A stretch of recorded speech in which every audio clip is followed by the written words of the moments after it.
They called him the last king of Poland, a monarch who loved art, philosophy, and the Enlightenment. But beneath the powdered wigs and golden chandeliers of his court, Stanislaw August held a secret that could have destroyed everything he built.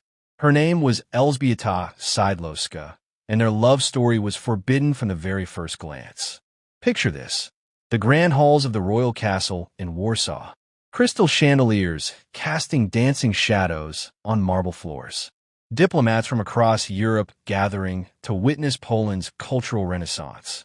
And there, moving through the crowd like a ghost, is a woman who shouldn't be there at all. Elżbieta Szydłowska. Not a princess, not a countess, just the daughter of a minor noble family that had fallen on hard times.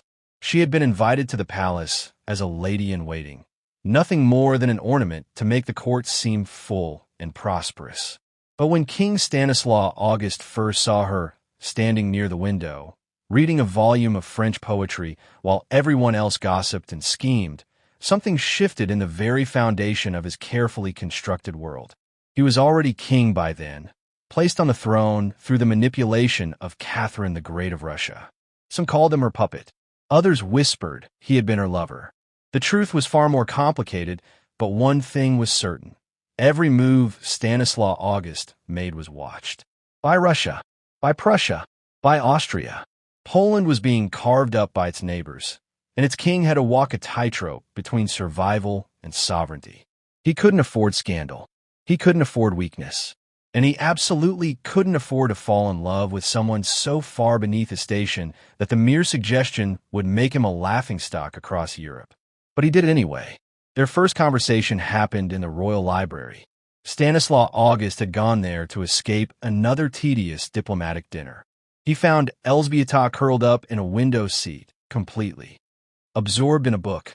She didn't even notice the king standing there until he cleared his throat. She jumped up, nearly dropping the book, and curtsied so low she almost fell over. But when she looked up at him, there was something in her eyes that he hadn't seen in years. No calculation, no ambition, just genuine surprise and a hint of embarrassment at being caught reading when she should have been at the dinner. "What are you reading?" he asked. She hesitated, then held up the book. Voltaire. Dangerous stuff in a court where every word could be reported back to foreign powers. The king smiled for the first time in weeks. "I thought I was the only one brave enough to keep that in the palace," he said. "Or foolish enough," she replied, then clapped her hand over her mouth, realizing she had just insulted the king. But Stanislaw August laughed. A real laugh, not the polite chuckle he used in diplomatic meetings. And that was the beginning of everything. They started meeting in secret, not in bedchambers or hidden gardens, but in the library. Late at night, after the court had retired, the king would slip away from his apartments and find Elżbieta waiting for him. They would talk for hours about philosophy, art, and politics. She challenged him in ways no one else dared. She told him when she thought his ideas were brilliant and when she thought they were foolish. She treated him like a man, not like a king, and he fell desperately in love with her for it. But this wasn't just a simple romance. Stanislaw August was being watched every second of every day. His closest advisors reported to foreign powers. His servants were spies. His own cabinet members were waiting for him to make a mistake so they could replace him with someone more pliable. So when the king's behavior started to change, people noticed.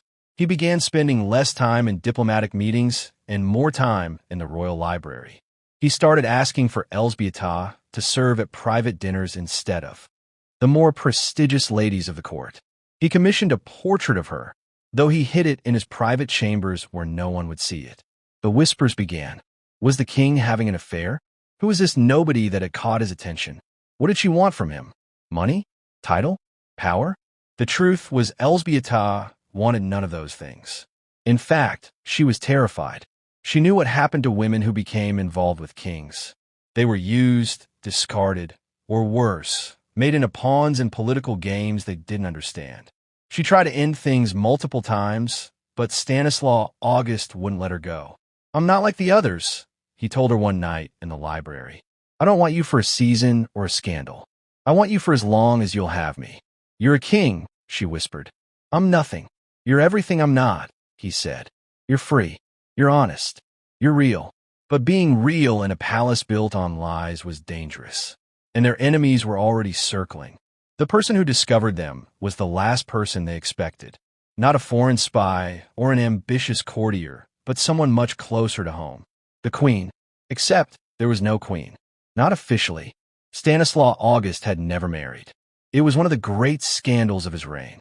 He had turned down alliance after alliance, refusing every princess and duchess offered to him. His advisors begged him to secure the succession. Foreign powers demanded he produce an heir, but he refused every single match. Now, everyone was about to find out why. The confrontation happened in the king's private apartments. A member of the royal household had seen Elżbieta leaving the library late at night. They had watched the king follow shortly after. They had put the pieces together and reported it to the council. A delegation of advisors marched into the king's chambers and demanded an explanation. They didn't accuse him of having an affair. That would have been manageable.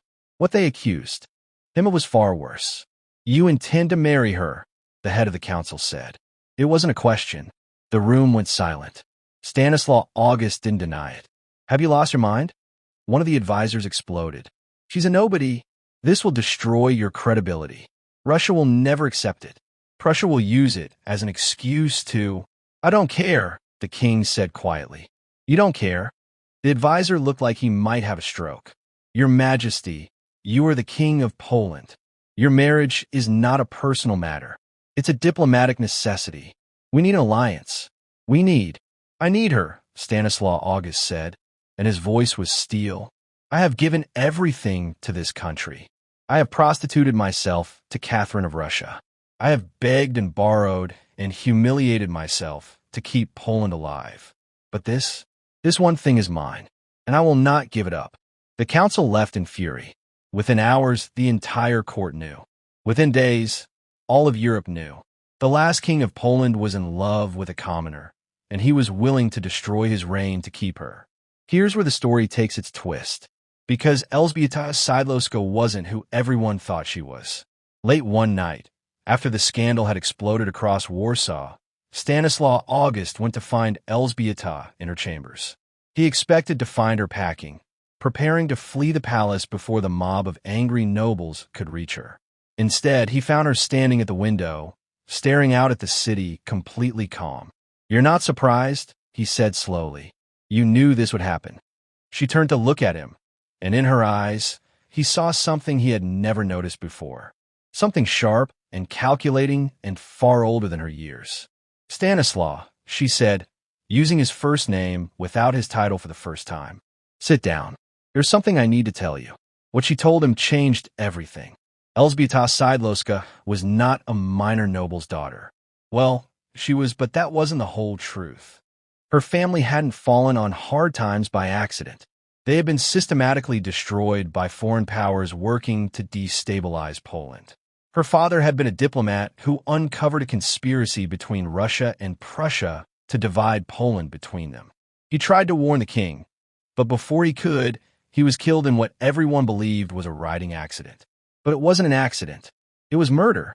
Elżbieta had come to the palace with one purpose: to finish her father's work, to get close to the king, to warn him about the conspiracy that was tightening around Poland like a noose. She never expected to fall in love with him, but she had, and now everything was infinitely more complicated. The scandal about us? She said. It's a distraction. While the council has been screaming about your inappropriate romance, I've been gathering evidence. Letters, financial records, testimony from servants who were paid to spy on you. There are members of your own cabinet working with foreign powers to remove you from the throne. Stanislaw August felt like the floor was dropping out from under him. Who? She named 3 names. 3 men he had trusted. 3 men who had been advising him for years. I needed time to gather proof, Elżbieta continued. I needed them to feel safe, to think they had won, to think that you were too distracted by your foolish affair to notice what they were doing. So I let you fall in love with me. I let this scandal happen. I used your feelings for me as a cover for my investigation. The king stared at her. Was any of it real? All of it was real, she whispered. and for the first time, her voice cracked.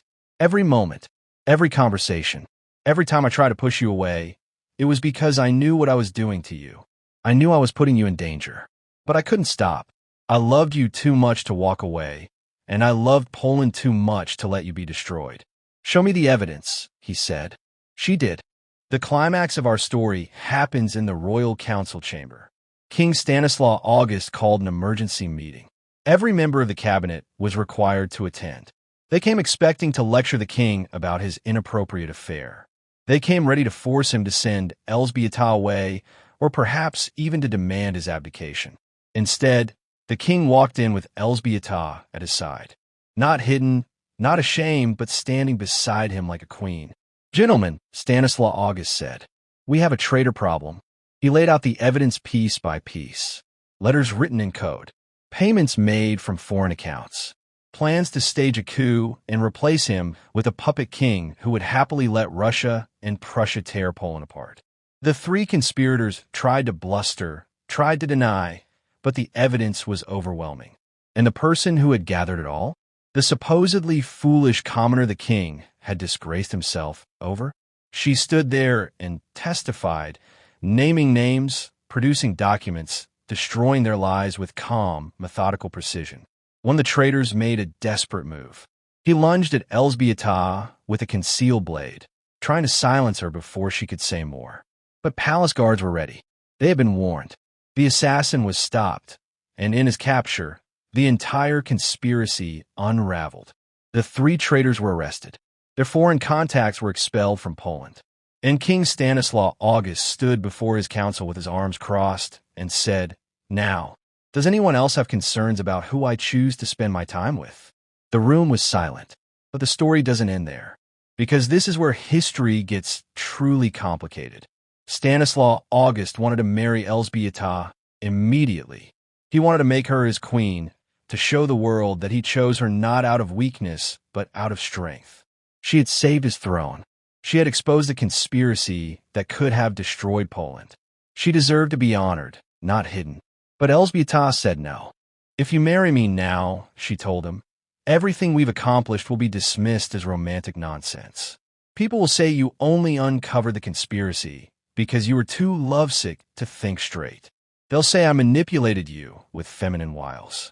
All the real work, all the real evidence, all the real danger we faced will be reduced to a fairy tale."